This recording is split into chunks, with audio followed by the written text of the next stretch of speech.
Coach, καλώς ήρθατε στην Ελλάδα. Καλώς ήρθατε στον Ατρόμητο.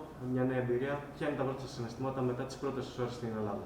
So welcome to Chris, welcome to ATROMITOS. Please tell us your first feelings and about this new experience for you to ATROMITOS. Yeah, it's a big challenge, and I'm very excited. I think the relationship with myself and ATROMITOS has kind of been going on for some time, really, probably 10 years. But sometimes, you know, the timing hasn't always been right for the club or for me. So finally, we arrived together, and I'm excited. I'm looking forward to trying to build the team in a way that I think is a good way for us, a good way for ATROMITOS, and try to get them away from the position or the league in which they're currently in. So tell us about your first impressions throughout your few hours that you are here in Greece. Family club, very good people. They've made us very, very welcome. Everything I was told about ATROMITOS in my first impression is the truth.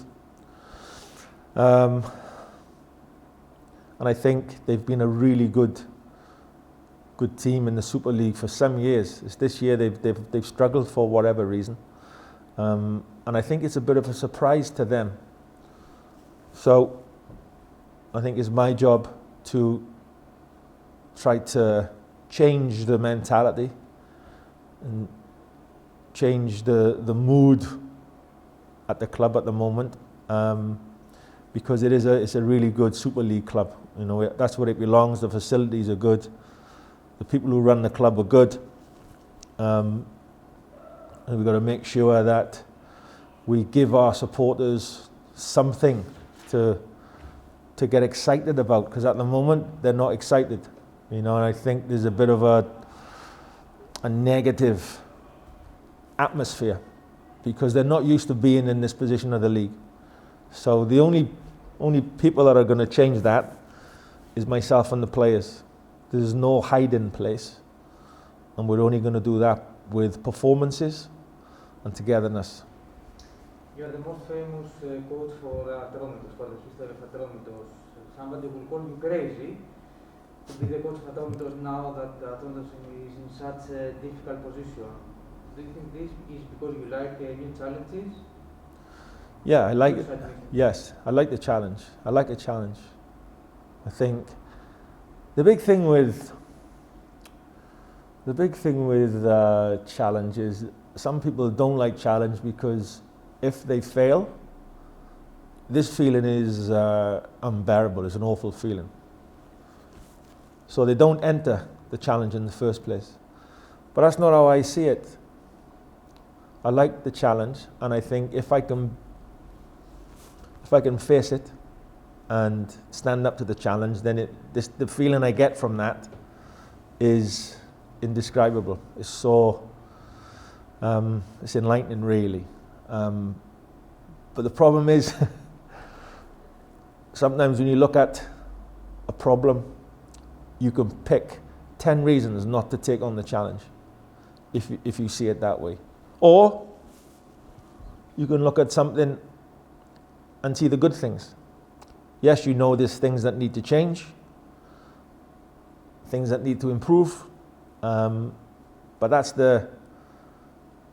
think that's the best bit about being a part of something that you can build. It's new, it's different, it's yours, your ideas. Are they going to be good, or are they not going to work? And I like that excitement. From what you've seen to ATROMITOS so far, from videos and the first hours here, what is the main problem of ATROMITOS this season, and you want to change? Maybe, as you said, the mood, the atmosphere, the post, the psychology. What is it? All of that, like I said before, and I will try to implement my own style of play and my own formation. and the formation we will play will suit the players that we've got.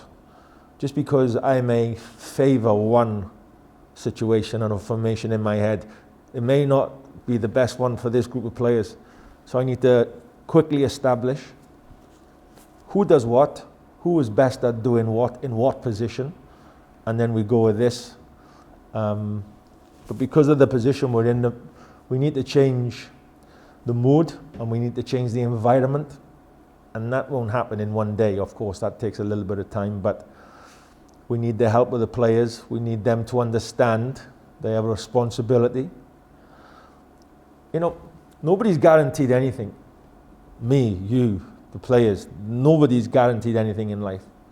You want something, you got to go and get it, and you have to learn to suffer. You have to get comfortable being uncomfortable.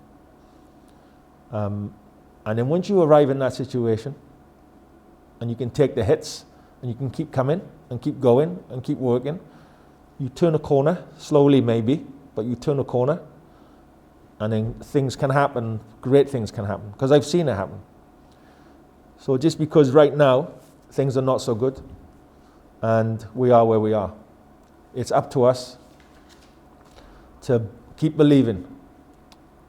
Take no for an answer. Don't make any excuses. And like I said, just learn to start living in the uncomfortable zone is where we are, where things are tough. But then we'll see what we've got, to see if we've got enough about us that we can escape this situation. And if we can, it's, you know, it at the end of the season, it can look like we can celebrate rather than looking back thinking, we never stood up to the fight. We never fought the fight that we should have fought. And that's what the biggest worry for me personally, in a challenge like this, is at the end of it, if I look back and I think I could have done more. That's my biggest fear. You are, of course, the most famous trainer of national Wales team. Everybody knows what you achieved. You brought the team to semi-finals in the Euro 2016, and ATROMITOS fans, they take a lot of support from Wales fans. How do you achieve this? How do you feel completed? Well, when I first arrived in Wales, the job, everybody remembers the semi-final of the European Championships and the first time we ever qualified. Everybody remembers that time. But when I first arrived, it was much different to that. We were here. And to get to where we were, all the things I said previous about being uncomfortable, suffering, and getting through that together, we did that. And we were able to overcome a lot of negative results, negative performances, but we kept going. And that's how you get through it. It's not going to happen in 24 hours. Success doesn't work like that. If you want it bad enough, you work as hard as you can. You've got to give more than you got. And I know that sounds funny, but we've all got it in us to give a bit more than we think we've got. And when you take it to that level, you're going to achieve great things. And yeah, Wales was great.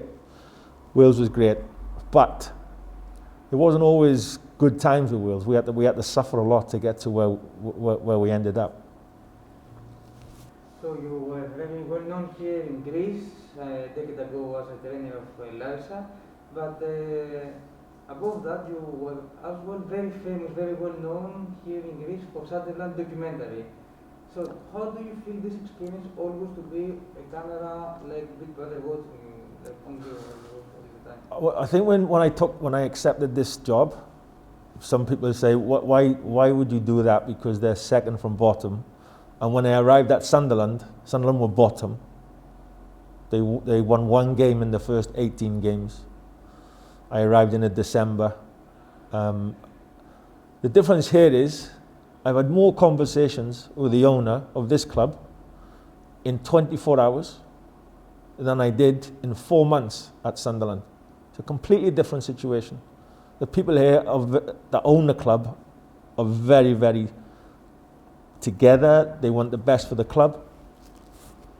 And that gives us all, that's a big help. It's a big positive. When I was at Sunderland, the chairman of the club, I never had one conversation with him, not one phone call, not one email. I always spoke with the general manager or the managing director, and within a month of arriving at Sunderland, we'd lost half of the starting 11 players. 5 or 6 players we lost, and we were given no money to bring in new players. So it was a hopeless situation. In terms of the documentary, I haven't watched it. I don't want to watch it because the memory is too painful. So I think the people that know me say to me, well, why would you go to ATROMITOS, who were second from bottom in the Super League in Greece? You know, I think it's probably a convoluted answer. The answer is more than one reason. I told you earlier, the relationship has been a long time.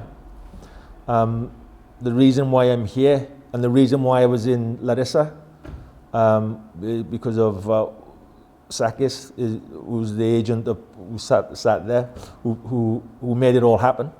And I have to thank him for that. And the information he gave me about the ATROMITOS, not just this time round, but for the last 10 years, has always been something that I thought maybe one day if I get the chance, I'd like to try that job. I probably didn't expect in ATROMITOS to be in this situation, because if you look back at their history of the last 10 years, they've been they've been very good.